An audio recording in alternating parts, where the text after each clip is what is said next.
Dear students, जो आज का टॉपिक है वो एक इंटरेस्टिंग टॉपिक है इंग्लिश ग्रामर का, जो कि कहीं ना कहीं से इनएविटेबल पार्ट है। इसके बिना इंग्लिश ग्रामर इनकम्प्लीट है। You have to learn this and you must be able to solve questions based on narration. Narration एक ऐसा टॉपिक है जो कॉम्पिटिटिव एग्जाम्स में हर जगह पूछा गया है, तो you have to be serious while reading this kind of lecture. So let us start this.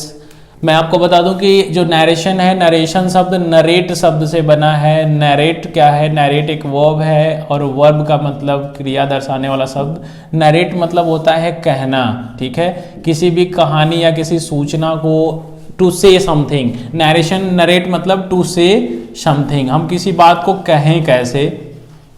तो यहीं से आपका मैं इसके डेफिनेशन तक पहुंच रहा हूं आपके लिए। कहीं ना कहीं से नरेट मतलब होता है टू से समथिंग, किसी बात को कहना।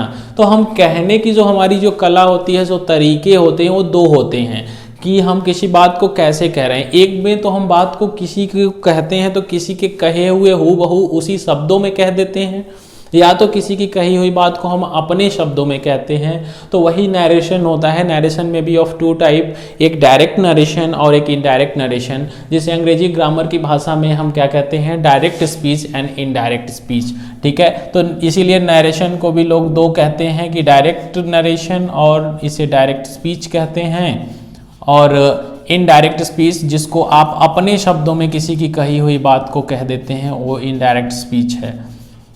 तो ऐसा नहीं है कि अंग्रेजी में आप किसी की कही हुई बात को अपने शब्दों में कह लोगे। हिंदी पे अगर आपका अच्छा कमांड है तो कह सकते हो कि सपोज किसी ने कोई बात बोला है, सपोज आपका कोई पॉलिटिकल लीडर है, कोई वक्तव्य दिया है, बात कहा है, तो अक्सर न्यूज़पेपर में निकलता है तो आप देखते होंगे कि एक तो इन्वर्टेड कॉमा के अंदर किसी की बात को लिख देता है। डैट मीन्स उन्होंने जो कहा मैंने उसी को लिख दिया, बात खत्म हो गई।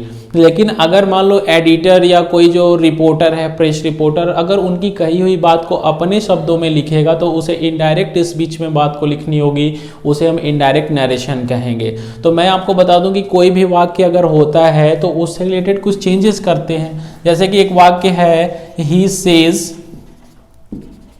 I am your friend.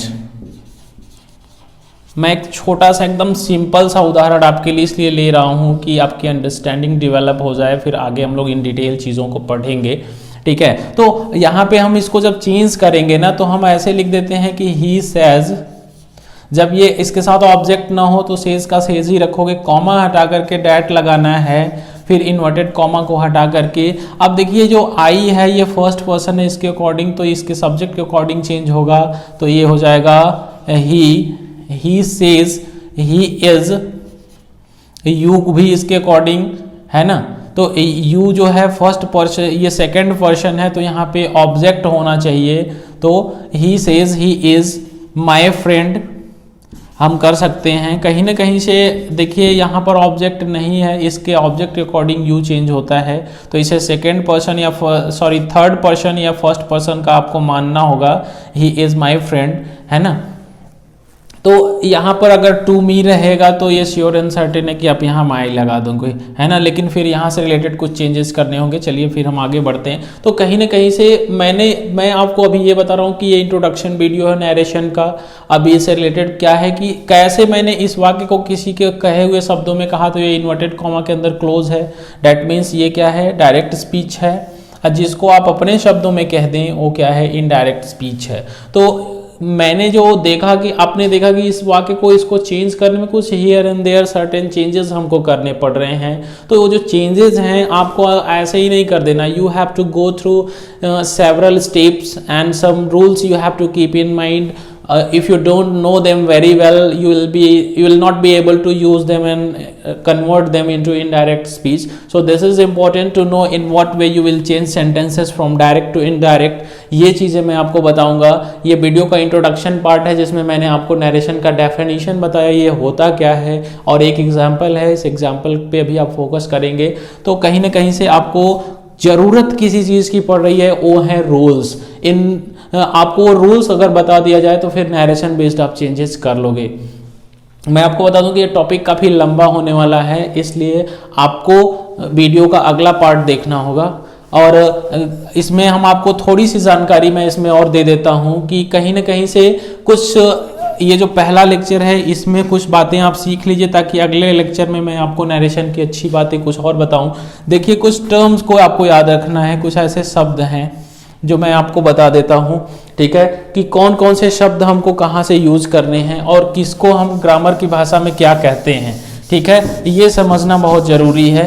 तो मैं आपको यहाँ पर कुछ चीज़ों को समझा देता हूँ कि in what way they have to be called, उन्हें किसे क्या बोलोगे। तो टर्म में मैंने ये बताया कि पहला है रिपोर्टिंग वर्ब, ठीक है ना।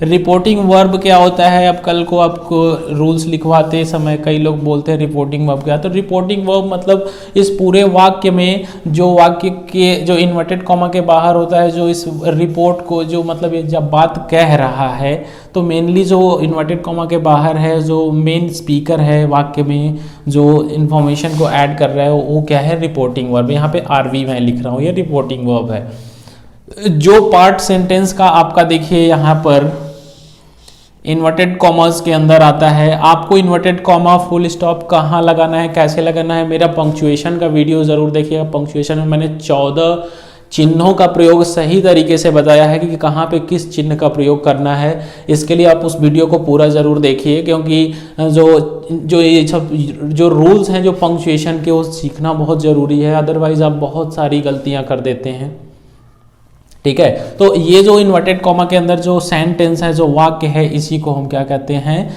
Next part that is reported speech, ठीक है, इसे हम रिपोर्टेड स्पीच कहते हैं। तो आपको ये चीज़ बस सीखना है कि रिपोर्टेड स्पीच ये है, ठीक है ना। तो मैंने आपको बता दिया कि इस चैप्टर को पढ़ने से पहले थोड़ा सा आप दोहराना चाहते हैं तो टेंस को दोहरा लीजिए, और जो मेरे पुराने वीडियोस में आप देख सकते हैं जिसमें सब्जेक्ट वर्ब एग्रीमेंट मैंने पढ़ाया है, उसमें आपको 4 शब्द मैंने समझाया, उसको ज़रूर देख लीजिएगा कि केस क्या होते हैं, केस, नंबर, जेंडर और पर्सन, ठीक है।